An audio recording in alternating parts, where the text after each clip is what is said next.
Hello, কেমন আছো সবাই? আজকে আমি তোমাদের সাথে শেয়ার করব আমার মায়ের হাতের তালের বড়া রেসিপি। তো এটা আমার কাছে খুব মজা লাগে, তো তাই আমি তোমাদের সাথে শেয়ার করেছি। এখানে আমি কিছু তালের পিউরি নিয়ে নিয়েছি, আর এখানে কিছু দুধের মধ্যে তালের পিউরিগুলো দিয়ে দিয়েছি, আর কিছু স্পঞ্জের মিষ্টি দিয়েছি।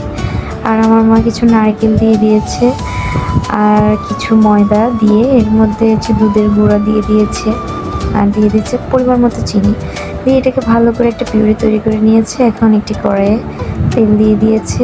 তেল গরম হয়ে গেলে এর মধ্যে তালের বড়াগুলো একটা একটা করে দিয়ে দিবে। এই যে সুন্দর করে গোল গোল করে তালের বড়াগুলো দিয়ে দিচ্ছে। আর এটা দেখতে এত সুন্দর, খেতেও বাড়ি মজা। এই যে উল্টে পাল্টে আমার মা এটাকে লাল লাল লাল লাল করে ভেজে নেবে। এখন যে উল্টে পাল্টে লাল লাল করে ভেজে নিয়েছে, এখন এটা নামিয়ে ফেলবে। নামিয়ে ফেলতেছে। মানে দেখতে যত না সুন্দর হয়েছে, খেতেও বেশ ভালো হয়েছে। তো তোমরা বানিয়ে দেখো, কেমন হয় কমেন্টে জানাও। আসলে আমার মায়ের হাতে এই বড়াটা আমার খুব প্রিয়, তাই তোমাদের সাথে শেয়ার করেছি। Bye bye.